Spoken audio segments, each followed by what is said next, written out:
Premier lundi du mois de février. Chers internautes, bon début de semaine à toutes et à tous. Voici l'actualité. L'épisode douloureux de la pénurie de carburant est en passe de se refermer définitivement. Depuis plusieurs jours, le calme habituel est revenu dans les stations-service de la capitale où l'on ne voit plus de longues files d'attente. Bamako et ses périphéries sont correctement approvisionnés et le prix officiel du litre est respecté à la pompe. Ce constat remarquable est le fruit des efforts consentis par les autorités du pays pour assurer la disponibilité permanente du carburant sur l'ensemble du territoire national. Plus de détails de cette enquête sur nos plateformes digitales. Dans la soirée du samedi 31 janvier, un impressionnant convoi militaire a traversé Bamako en direction du camp Sundiata de Kati, exposant blindés, missiles, drones et équipements lourds.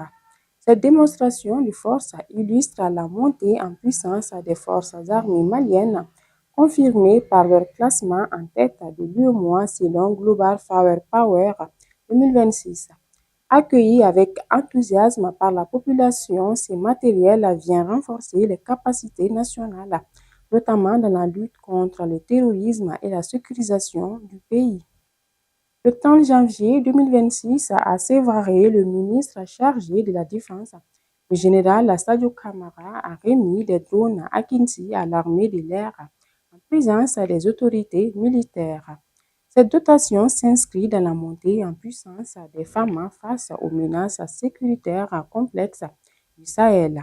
Il a souligné que ces équipements modernes renforcent l'efficacité opérationnelle dans la lutte contre le terrorisme grâce à des partenariats stratégiques et à la coopération au sein de l'AES, tout en appelant à l'unité nationale et au ralliement des combattants égarés. La cérémonie de clôture de la 3e édition de la Semaine du numérique, présidée par le ministre chargé de la communication Alamdou Aguilienne, en présence de ses homologues de l'AES, a réaffirmé le rôle stratégique du numérique et de l'IA dans la gouvernance publique.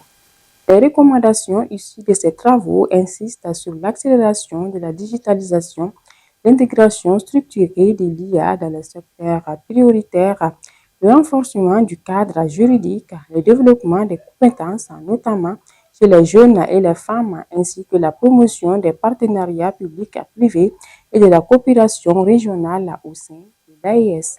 La première assemblée générale élective de la Fédération malienne de taekwondo a été tenue samedi dernier à la Bibliothèque nationale. 3 candidats étaient en lice: le président sortant, Maître Alioune Badara Traoré, 8e dan, Madame Si Aminata Makou Traoré, 4e dan, et Maître Yacouba Oumar Samake, 7e dan. Ancienne première femme médaillée d'or aux Jeux africains en 2011, Madame Traoré a été élue pour un mandat de 4 ans avec 4 voix contre 2 pour Maître Alioune Badara Traoré et 0 pour Maître Yacouba Oumar Samake.